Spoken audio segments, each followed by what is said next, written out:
নমস্কার, আমার নাম সঙ্গীতা গুপ্ত। আপনাকে স্বাগত জানাচ্ছি মার্ক মুভির দুনিয়ায়। মালায়ালাম সিনেমা ফেমাস হলো মাথা খারাপ করার মতো থ্রিলার ও সাসপেন্সের জন্য। কেউ ভাবতে পারে ইন্ডিয়ার সবচেয়ে ছোট ইন্ডাস্ট্রিতে ভয়ঙ্কর সিনেমা বেরিয়ে আসতে পারে। যে সিনেমা দেখার সময় চোখ বন্ধ করে ফেলবেন, এত ভয়ঙ্কর সিনেমা। কিল বা কোনো হলিউড মুভিকে দেখে আমরা ভাইলেন্ট বলি তো মার্কো মুভি থেকে কি বলবে? মার্কো মুভি ফাউন্ডার যেখানে বাকি সব মুভিরই অ্যাডমিশন নিতে আসে। রক্তারক্তি চোখ বাইরে বার করার মতো সিন দেখানো হবে। আজ পর্যন্ত এরকম সিনেমা দেখিনি। মার্ক মুভি স্পেশাল হলো কেন জানেন? প্রতিটা সিনের পিছনে রিজন আছে। শুধু অ্যাকশন নয়, পিছনে চালা কাহিনীও দেখতে পাবেন যে মারধরকে জাস্টিফাই করবে। আপনার মনে হবে কাহিনী মেন ক্যারেক্টার এই হতে পারে, পরের সিন দেখা হচ্ছে এক্সিট হয়ে গেছে, তাকে মেরে ফেলা হয়েছে। মার্কো প্রথম দিন 10 কোটি ইনকাম করে দেখাতে পেরেছে, আর বিশ্বব্যাপী প্রথম সপ্তাহে 30 কোটি ইনকাম করে দেখাতে পেরেছে। এই সিনেমাতে না যার কারোর সঙ্গে যা কিছু হয়ে উঠতে পারে। আপনি জানেন অ্যানিমেল সিনেমা দেখলে রেগে গেছিলেন না? তাহলে মার্কো মুভি দেখলে কী করবেন? অনেক সহজ হলো একটা সিন ভেবে নেওয়া, কিন্তু সামনে যখন আপনার কোনো মানুষের কান কেটে নেওয়া হবে, আর এই সিনটা যেন এমন সিনেমার ভিতরে দেখানো হয়েছে না যে লাইফটা আপনার মনে থেকে যাবে। এত নিজস্ব সিন ভাবা হয়েছে না, আর এমনভাবে দেখানো হয়েছে মনে হবে মেরুদণ্ডে ঠান্ডা হাওয়া বয়ে গেল। এটি হয়েছে সিনেমা এক্স ফ্যাক্টর। ওয়ার্নিং দিচ্ছে এটা কম চরিত্রের জন্য নয় সিনেমাটা। এই সিনেমা টিজার যদি এত ফিল্মকারের ওয়ার্নিং দিয়ে থাকে, তাহলে সিনেমার ভিতরে পুরো কী কী থাকতে পারে।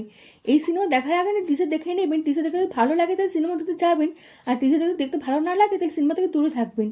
আমি কনফার্ম করি যে মেগার সত্যি কথা বলেছিল। কাহিনী শুরু হয় একটা অন্ধ মানুষের মার্ডারের সঙ্গে, যাকে অ্যাসিড ট্যাঙ্কারে ডুবিয়ে মারা হয়। পুলিশ যখন ডেড বডি খুঁজতে যায়, কিন্তু কিছুই বেঁচে থাকে না। মনেও হচ্ছিল না অ্যাসিড ট্যাঙ্কারের ভিতরে কোনো মানুষের অস্তিত্ব থাকতে পারে বলে। আসল ভয় হলো অন্ধ মানুষটাকে যে মার্ডার করেছে তাও নয়, ভয় হচ্ছে অন্ধ মানুষের সঙ্গে পরিবারের লোকেরা জুড়েছিল তাদেরকে নিয়ে। জানেন এই অন্ধ মানুষটির বাবা হলো গ্যাংস্টার, যাকে সবাই ভয় পায়। যে ভয়টা তৈরি করেছিল, আর ভয় পাওয়ার একটা কারণ হলো কুকুর। পোষা কুকুর ফ্যামিলি মেম্বারদের রক্ষা করে। আর জানেন মার্কোর কথা বলছি, মার্কোকে ফিল্মে কুকুরের সঙ্গে তুলনা করা হয়েছে। তার দুটো কারণ হলো, প্রথম হলো কুকুররা যেভাবে ফ্যামিলি মেম্বারদের রক্ষা করে, এবং জানেন কুকুরদের যেভাবে অ্যাডপ্ট করা হয় না জেনে বুঝে, সেভাবে তাকে অ্যাডপ্ট করা হয়েছিল। আর দ্বিতীয় হলো মার্কো এন্ট্রি হয় কুকুরের সঙ্গে। মার্কোকে পরিচয় দেওয়া হয় ডগ লাভার হিসেবে, পরের সিনে দেখানো হয় নির্মূলভাবে হত্যা করছে কুকুরটাকে। এর সঙ্গে টিকার হয়ে গেলে নাকি? এখনও 2 ঘন্টা সিনেমা বাকি আছে। মার্কো ফিল্মের রিয়েল ক্যারেক্টার হলো আপনার প্রতি মুহূর্তে আপনার চমকিয়ে দেবে। হিরো ভিলেনের ওপর হলো মার্কো, যাকে মোরাল সায়েন্সে ফিট করতে পারবেন না। ফ্যামিলির জন্য বদলানোর দিকে কত দূর পর্যন্ত যেতে পারবেন ভাবতে পারবেন না। এই সিনেমাতে বিশেষ মানে হচ্ছে যে স্ট্রং নেগেটিভ ক্যারেক্টার দেখানো হয়েছে মার্কোর। আর জানেন এই সিনেমার ভিতরে কী কী থাকতে পারে তার উদাহরণ আমি দিচ্ছি। বিনা পারমিশনে মার্কোকে টাচ করা হয় না, সে চেনসও দিয়ে আপনার হাত কেটে আর হাতে ধরে দিতে পারে। আর জানেন মার্কো পাশে ভিলেনের যে ভয়ঙ্কর সিনটা ভাবা হয়েছে না, আপনি যতদূর ভাববেন তার থেকে 1000 গুণ ভয়ঙ্কর ভাবা হয়েছে। রক্তে বন্যা বয়ে দেবে, রক্তে স্নান করা বললে ভুল হবে না। মার্কোর ক্লাইম্যাক্সে নতুন বেঞ্চমার্ক সেট করে দিয়েছে।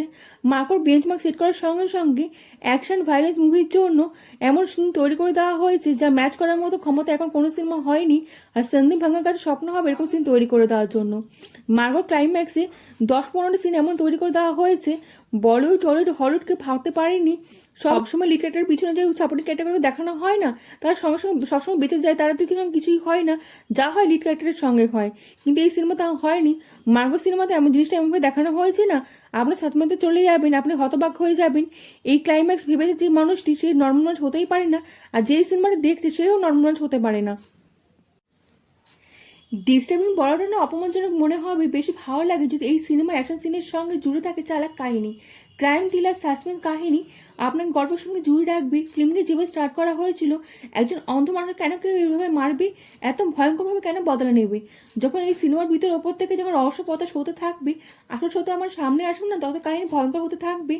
মার্কোয়ের প্রেজেন্টেশন বেস সিনেমা, সিন থেকে ম্যাটার করে সিনেমা কীভাবে দেখানো হচ্ছে সিনেমার ভিতরে, আমি হয়তো ঠিকভাবে বলতে পারছি মেন ক্যারেক্টার সম্পর্কে। সিনেমা দেখলে আপনি জানতে পারবেন, স্পিচলেস হয়ে যাবে। এই সিনেমাতে রবি বাসু সিনেমার মিউজিক দিয়েছে। এই মিউজিকের জন্য কোনো সাধারণ সিনেমা বিশেষ সিন হয়ে ওঠে। মিউজিক এমনভাবে দিয়েছে না যে মার্কো মুভি দেখার সময় সবার আওয়াজ বন্ধ হয়ে যাবে। মার্কো হিন্দি ভাষায় ডাবিং করা হয়েছে। অ্যাকশনের সঙ্গে ইমোশন এমন ফিল করতে পারবেন। এই ফিল্মে 5-4টি স্টার দিলাম। প্রথম হলো ক্রাইম থ্রিলার সিনেমা, দ্বিতীয় হলো গল্প দেখানোর ধরন, তৃতীয় হলো লাইফের সবচেয়ে ভয়ঙ্কর সিনেমা দেখতে পারবেন, এমন এক্সপিরিয়েন্স করবেন কোনোদিন ভুলতে পারবেন না। চতুর্থ হলো ফিল্মের ক্লাইম্যাক্সে লিড ক্যারেক্টারের সঙ্গে নেগেটিভ ক্যারেক্টারের পারফরমেন্স এমন দেখানো হয়েছে না যে সুপার হিউম্যান লেভেলে নিয়ে গেছে। নেগেটিভের মধ্যে অভিযোগ হলো ফিল্মের স্টার তো অনেক ইউনিকভাবে করা হয়েছিল, কিন্তু গল্পের সঙ্গে তো সেরকমভাবে এক্সপেরিমেন্ট করা হয়নি। একটা আনএক্সপেক্টেড টুইস্টের অবস্থা অনুভব করবেন যখন সিনেমাটা দেখবেন। মার্কোর মতো অ্যাকশন সিনেমা কোনোদিন দেখেনি, এমন থিয়েটারে এমন এক্সপিরিয়েন্স হবে না, কোনোদিন ভুলতেই পারবেন না। থিয়েটারে সিনেমাটা দেখে আসুন না, তারপর বলবেন। কেমন লাগলো ভিডিওটা কমেন্টের মাধ্যমে জানান। আপনার কমেন্ট আমার কাছে অনেক মূল্যবান। আপনি লাইক ও সাবস্ক্রাইব করে দেবেন এবং দেশ বিদেশে বন্ধুর সঙ্গে ছড়িয়ে দেবেন। দেখা হচ্ছে পরবর্তী ভিডিওতে। ভালো থাকবেন।